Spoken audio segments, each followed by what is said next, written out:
Yesterday, there was an assassination attempt against Donald Trump at his Pennsylvania rally.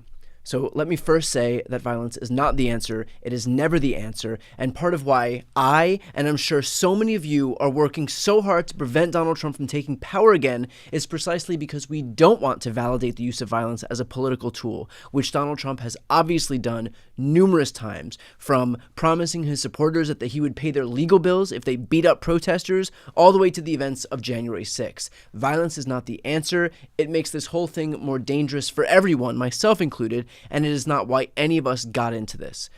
I've watched the responses to the shooting, and just as sickening as the shooting itself has been the response to it. There have been a number of Republicans who, without skipping a beat, have exploited these events to attack Joe Biden or the Democrats. Mike Collins, a Republican lawmaker from Georgia, tweeted, "Joe Biden sent the order." Marjorie Taylor Greene wrote, "We are in a battle between good and evil. The Democrats are the party of pedophiles, murdering the innocent unborn, violence and bloody, meaningless, and endless wars. The Democrat Party is flat out evil, and yesterday they tried to murder President Trump." J.D. Vance wrote, "Today is not just some isolated incident. The central premise of the Biden campaign is that President Donald Trump is an authoritarian fascist who must be stopped at all costs. That rhetoric led directly to President Trump's attempted assassination." And of course, Lauren Boebert posted this.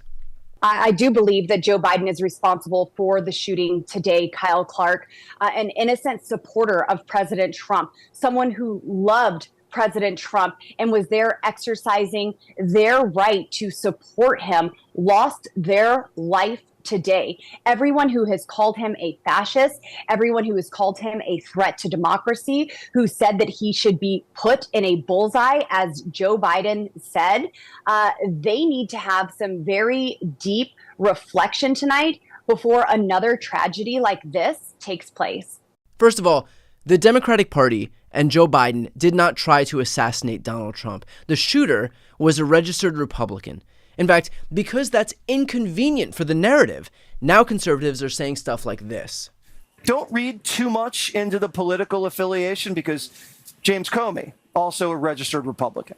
Apparently, political affiliation is only exploitable if it fits the Republican narrative. Otherwise, if it doesn't bolster Jesse Waters' claims, then it's suddenly a moot point.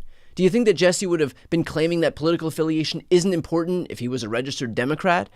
And beyond that, reporters from the Philadelphia Inquirer spoke to classmates of the shooter, and they were very clear about the fact that the kid was a conservative. One passage from the reporting says that a classmate of the shooter recalled a mock debate in which their history professor posed government policy questions and asked students to stand on one side of the classroom or the other to signal their support or opposition for a given proposal.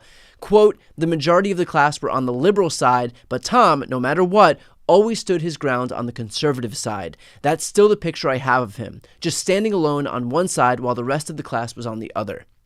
So I wanted to make that clear right off the bat, because the right has a long history of scapegoating Democrats for things that Democrats have nothing to do with. Why a conservative would try to assassinate the conservative candidate in this race is beyond me, but certainly had nothing to do with Joe Biden or the left.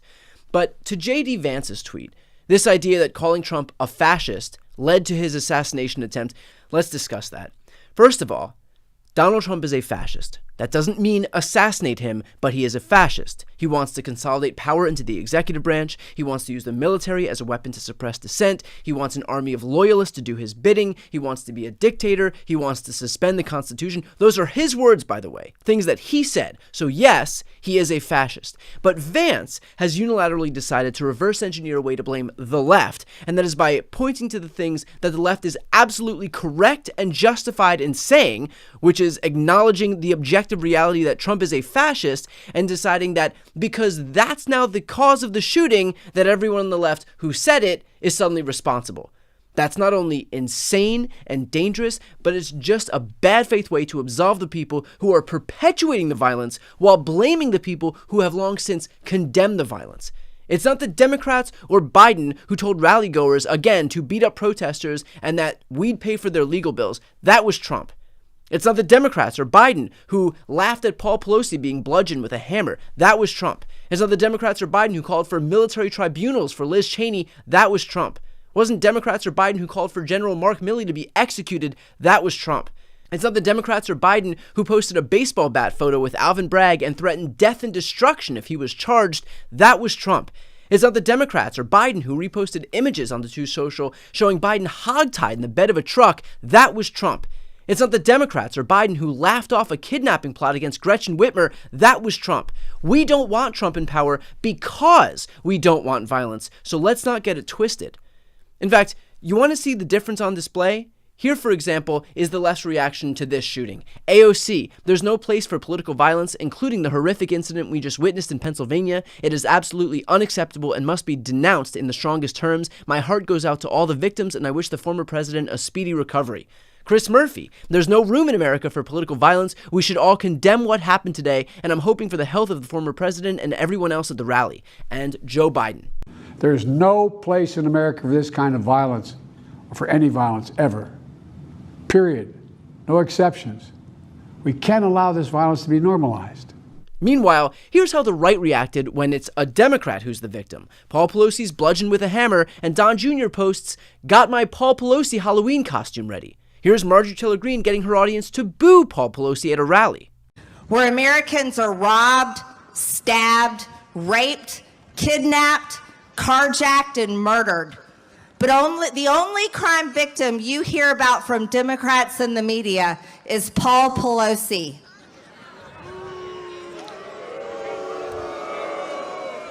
And of course, Trump himself poking fun at Paul Pelosi after he was attacked. And we'll stand up to crazy Nancy Pelosi who ruined San Francisco.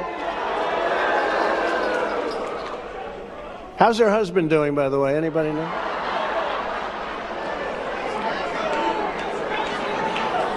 And she's against building a wall at our border, even though she has a wall around her house, which obviously didn't do a very good job. So no, both parties are not the same. Let's not pretend that one doesn't immediately and unequivocally condemn violence while the other one revels in it. The only difference is that the pearl clutching on the right only begins when the violence happens to them. And therein lies the real difference here. The left doesn't want any political violence, while the right is fine with it so long as it doesn't impact them. There's also the fact that had the Democrats gotten their way, guns like this wouldn't even be available to the general public. It is the Republicans who block any and all efforts to ban assault weapons like the ones that was used in Pennsylvania. They did it at the federal level when Senate Republicans blocked the legislation, and Pennsylvania Republicans, to use this state, for example, did it at the state level when a Democrat-controlled Pennsylvania House committee passed a bill banning the sale of assault weapons against the unanimous opposition of Republicans on that panel, only for the legislation to be tabled in the Pennsylvania Assembly once it faced opposition from the state's Republican lawmakers and the National Rifle Association, the NRA. In fact, Trump himself signed the bill revoking Obama-era checks for people with mental illness. He wanted mentally ill people to be able to buy guns. Not the left, not Joe Biden, but Donald Trump.